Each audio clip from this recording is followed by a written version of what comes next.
You know, Mother's Day, interestingly enough, started as a war protest. That's the root of this day, is a war by Julie Ward Howe, who is considered to be the founder of Mother's Day. And she wrote the Battle Hymn of the Republic, which is not a song of war. If you look at the words, it's really a song of peace.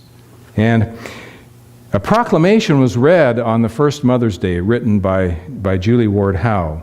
And she said, "Arise then, women of this day, arise all women who have hearts. Whether your baptism be of water or tears, say firmly, we will not have questions answered by irrelevant agencies. Our husbands will not come to us reeking with carnage for caresses and applause. Our sons shall not be taken from us to unlearn all that we have been able to teach them of charity, mercy, and patience.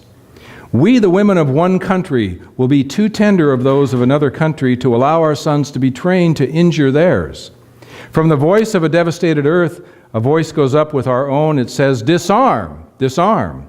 A sword of murder is not the balance of justice. Blood does not wipe out dishonor, nor violence indicate possession.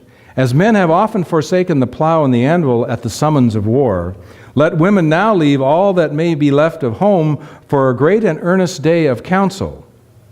Let them meet first as women to bewail and commemorate the dead. Let them solemnly take counsel with each other as to the means whereby the great human family can live in peace, each bearing after his own time the sacred impress, not of Caesar, but of God. In the name of womanhood and humanity, I earnestly ask that a general Congress of women without limit of nationality may be appointed and held at some place deemed convenient, and the earliest period consistent with its objects, to promote the alliance of the different nationalities, the amicable settlement of international questions, the great and general interests of peace."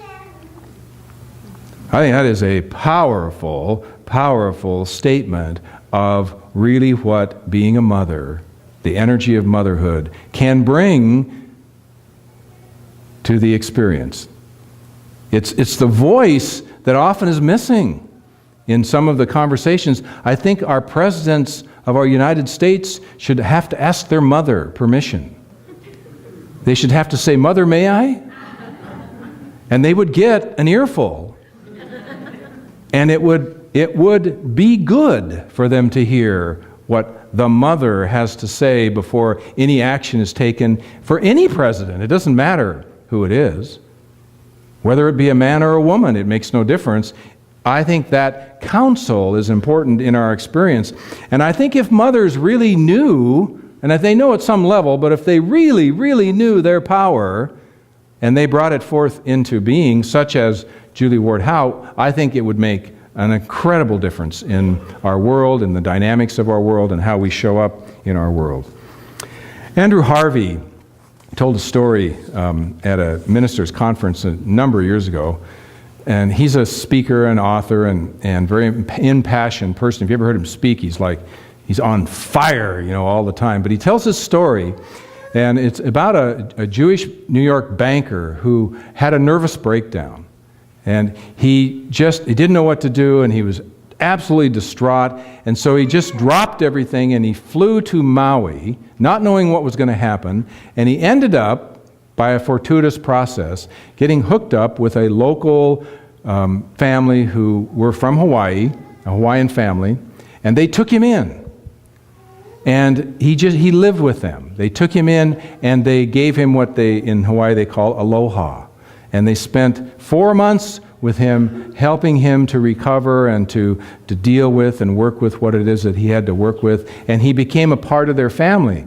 And so one night they decided to have a party and to celebrate, how he was doing well and he was doing better. And so there's this big celebration, and they have this big party, and they're having fun, and they've been imbibing and all the things that they do. And towards the end of the evening, finally one of the members of the family came up to him and said, "You're doing so well. I think it's time that you meet our mother." And he was bewildered. He thought, haven't I met everybody in the family? He said, "No, you haven't met our mother whale." And he was confused, and he said, "What do you mean?" He said, "We have a mother whale in our family." And so it's time for you to meet the mother whale. And so they took him out to the bluff overlooking the ocean, and they spent the entire night chanting and having a fire and singing and chanting and singing and chanting and calling forth. And he got into the whole process of singing and chanting and calling forth the whale. And all of a sudden, the sun came up. And there out in the horizon, a great whale leaps out of the ocean and then lands in the ocean. And they said, there's our mother whale. Would you like to meet her? It's time for you to meet her. And they took him down to the shore, and he said, well, I can't swim. And they said, well, that's all right. And he had to take off all his clothes, and they took him out into the water, and they got him to a rock that he could hold on to. And the mother whale, knowing that what would happen if it came rushing into the shore, all the water that would wash over him, spent about an hour going back and forth, getting closer and closer and closer and closer, and finally came right up to him. This 80-foot whale came up to him, and the folks who were with him said, well, reach out and touch her. So he reached out and he put his hand on her, nervous and scared, and of course, as you would be. And then all of a sudden she rolled over and exposed her white stomach to him, and he sat there rubbing the stomach of the mother whale, which was, in his words, the greatest day of his life. To total love and total acceptance in that moment. The power of the mother. You know, whether as a child, a divine idea, or whatever it is, or a need of healing, the divine mother is there. Whether it's in the form of a whale, or whether it's in the form of a prayer, or an experience, or whoever it is, that energy is an essential part of our life experience. We can reject it, and it's still there. Jesus rejected his mother when he was asked, who's your mother? And he said, your mother's waiting for you. And he said, my mother is right here. And he pointed to his disciples and he said, this is my mother and my brother and my sister. And yet, when he was crucified, there's his mother. And from the cross, he asked John to take care of his mother, which was the appropriate thing to do in those days.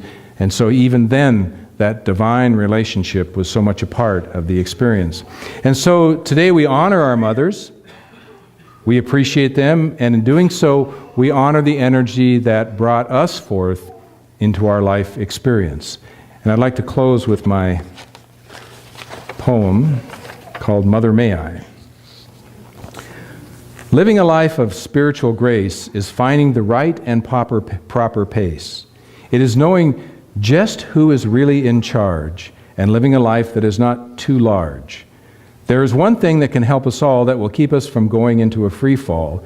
It is the recognition of Mother's wisdom and passion for often what is not in fashion. I think if we asked our mother's permission before embarking on a risky mission, we would find great wisdom and clarity that redirects us to provide greater charity. Can you imagine asking, Mother, may I? And of course you would logically ask me why, and I would say that your life would be better if only you would be willing to let her. She will give you the clarity you so much need. It is important that you are willing to take heed. Oh, you can still do what you want to do, but Mother will usually keep you out of the stew. So ask your mom whether she is here or not. What would Mom do is the motto of this earthly plot. And more often than not, you will most certainly see that Mother is often what is missing from you and me. So honor your mother this Mother's Day and ask her permission, and you will find your way to the promised land full of milk and honey where every day is warm and sunny. God bless you.